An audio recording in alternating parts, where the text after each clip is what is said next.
Assalamualaikum warahmatullahi wabarakatuh. Salam M7. Kembali di channel Eko M7 Barokah kita bertemu. Semoga kita semuanya sehat selalu. Amin ya robbal alamin. Sobat M7 semuanya, kesempatan video kali ini kita akan membahas tentang materi menggambar komik.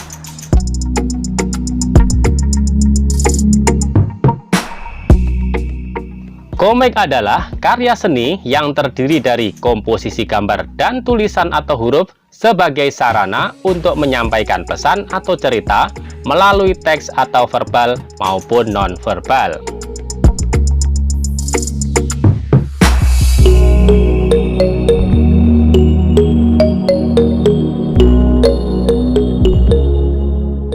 Menggambar komik tidak hanya menuntut kemampuan menggambar yang baik saja, tetapi juga membutuhkan keterampilan membangun karakter, tokoh, dan runtutan peristiwa dari suatu kisah.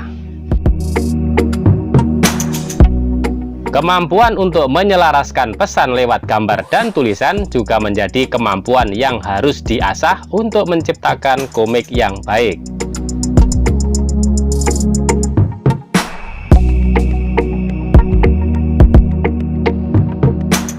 Syarat yang pertama adalah menentukan topik dan tujuan. Topik adalah hal utama yang harus ditentukan dalam menggambar komik, agar semua yang berhubungan dengan teknis komik dapat ditentukan juga dari awal. Imaji yang tercipta melalui komik harus sesuai dengan topiknya. Tujuan komik juga penting untuk ditentukan, apakah komik akan menyampaikan suatu pesan tertentu atau hanya berupa hiburan. Melalui topik dan tujuan yang telah ditentukan, kita juga dapat memulai menentukan tokoh dan karakter yang akan dibuat. Fungsi tema di dalam menggambar komik adalah untuk menjadi acuan bentuk visualisasi dan kata yang cocok untuk memperkuat gambar visual terhadap kesan atau cerita komik. Fungsi penentuan karakter dan tokoh merupakan hal penting dalam menggambar komik, karena tokoh atau karakterlah yang berperan menjadi aktor dalam cerita. Mereka memegang peranan utama dalam menceritakan suatu kisah atau pesan yang ingin disampaikan di dalam suatu komik. Syarat yang kedua adalah membuat kalimat singkat dan mudah diingat. Komik harus dibuat dengan kalimat yang singkat dan mudah diingat. Mengapa? Karena teks yang dapat disematkan di dalam komik terhitung cukup terbatas. Gambar akan mendominasi komik. Untuk itu, pilihlah kata yang singkat namun cukup jelas. Selain itu, dialog yang terdapat pada komik haruslah mudah diingat. Buatlah kalimat yang berkesan dan sesuai dengan gambar pendukungnya, sehingga pesan atau kisah yang disampaikan komik dapat dengan mudah dicerna dan dapat diingat dengan baik oleh pembaca. Syarat yang ketiga, menggunakan gambar. Menggunakan gambar di sini maksudnya bukan hanya sekedar gambar. Gambar dalam komik bukan menjadi support atau penunjang jalan cerita, namun harus menjadi suatu kesatuan dengan teks yang ada. Gambar bahkan harus seakan dapat menghasilkan bunyi menggunakan tulisan sebagai penunjang konteksnya.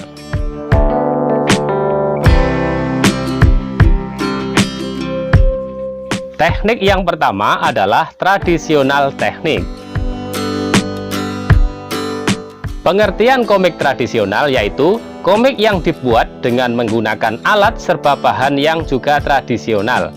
Bahan tersebut seperti kertas, pensil warna, pensil, pena celup, penghapus, kuas, dan berbagai benda tradisional lainnya.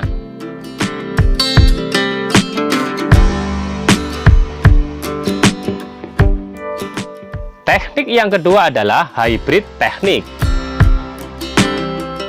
Jenis teknik yang kedua ini yaitu teknik yang menggabungkan cara tradisional dengan cara digital. mengenai presentasi pembagiannya tidak dipermasalahkan. Yang penting adalah penggabungan kedua cara tersebut. Singkatnya, komik ini dibuat terlebih dahulu dengan menggunakan alat tradisional. Setelah itu, digabungkan dengan alat digital seperti scanner dan software grafis.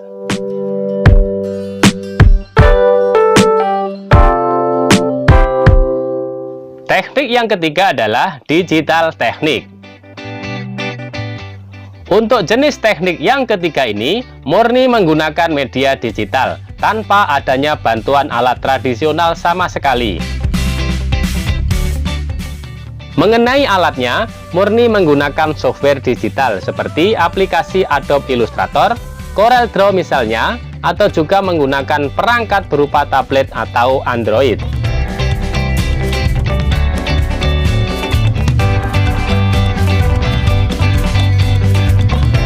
Bahan yang pertama adalah kertas gambar. Dalam menggambar komik akan lebih mudah bila kita telah menyiapkan kertas yang berukuran sesuai dengan ukuran kertas komik yang akan dicetak nantinya. Bahan yang kedua adalah pensil gambar. Pensil di sini digunakan hanya untuk membuat sketsa atau outline. Komik biasanya akan dipertebal oleh pena atau drawing pen nantinya. Komik cenderung menggunakan alat yang dapat digunakan menggambar secara bebas atau freehand. Alat yang ketiga adalah alat pewarna. Komik cenderung membutuhkan warna murni yang pekat dan cerah. Media warna yang dapat digunakan meliputi pensil, warna, cat poster, atau alat komputer grafis.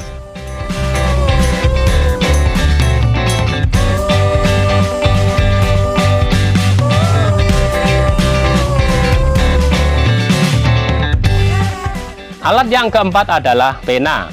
Biasanya, pena lebih dipilih untuk menggambar garis luar outline komik, karena pena dapat diatur ketebalan garisnya. Terdapat pena khusus yang dirancang untuk menggambar komik.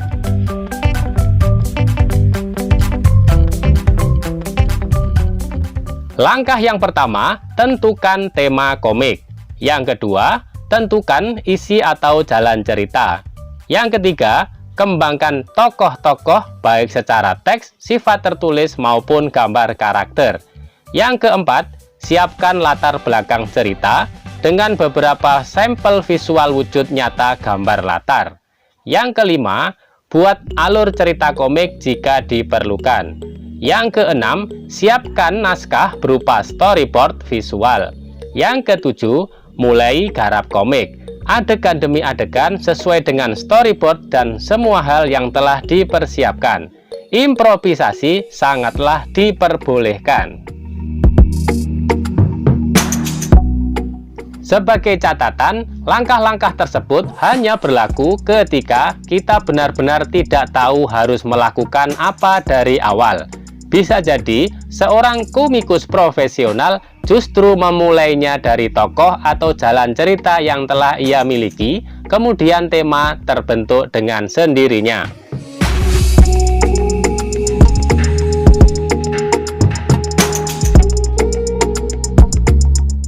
Unsur yang pertama adalah ilustrasi. Komik adalah sederetan gambar yang terangkai membentuk suatu alur peristiwa atau cerita. Masing-masing gambar atau secara berantai, gambar-gambar tersebut membentuk suatu ilustrasi yang dapat menggambarkan suatu peristiwa atau cerita. Unsur yang kedua adalah layout. Layout atau tata letak adalah bagaimana pengaturan panel atau frame antar gambar disusun, bagaimana panel antar gambar saling berhubungan, pengaturan besar kecilnya panel yang memuat gambar ilustrasi. Unsur yang ketiga, sudut pandang kamera. Angle kamera yang berbeda dari setiap gambar komik akan memberikan dampak yang berbeda pula. Biasanya, sudut pandang kamera dimainkan untuk mendapatkan efek dramatis tertentu. Unsur yang keempat adalah psikologi. Setiap tokoh jalan cerita dan pembentukan suasana yang ada di komik akan memberikan dampak psikologi yang berbeda. Komik seperti budaya populer lainnya banyak memainkan psikologi kita melalui gambar.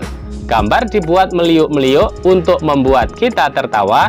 Di sisi lain, gambar akan dibuat lebih gelap dan tegas untuk memberikan efek dramatis. Unsur yang kelima adalah unsur bunyi. Meskipun tidak ada media suara asli yang dilibatkan seperti bang, gubrak, wush, komik menghadirkan teks dengan tipografi sedemikian rupa, mampu menghadirkan unsur bunyi.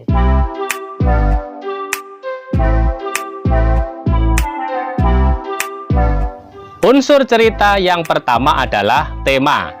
Tema merupakan inti pokok gagasan dari seluruh pesan atau cerita.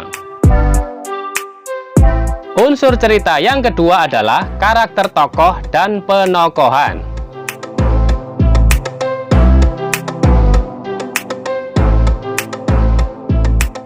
Tokoh adalah pelaku cerita dengan sifat dan peranannya masing-masing, seperti tokoh utama protagonis atau tokoh antagonis yang memiliki konflik dengan protagonis. Unsur cerita yang ketiga adalah alur atau plot. Bagaimana rangkaian peristiwa yang terjadi saling berhubungan. Misalnya, plot dimulai dengan pengenalan cerita, kemudian muncul awal konflik, terjadi konflik, hingga konflik terus memanas menjadi klimaks, dan diakhiri oleh penyelesaian konflik atau ending. Unsur cerita yang keempat adalah latar. Latar adalah tempat, waktu, dan lingkungan, serta keadaan sosial dan tempat terjadinya peristiwa-peristiwa yang diceritakan di dalam komik.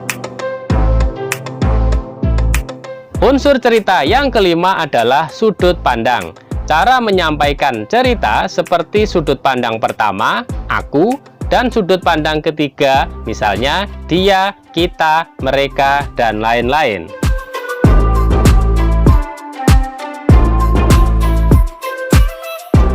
Oke Sobat M7 semuanya, demikian yang bisa saya sampaikan dalam video kali ini. Semoga video ini bisa bermanfaat dan semoga barokah.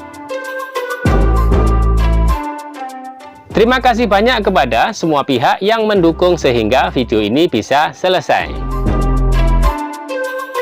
Mohon maaf jika masih banyak kesalahan dan terima kasih atas segala perhatian. Akhir kata, wassalamualaikum warahmatullahi wabarakatuh. Salam M7.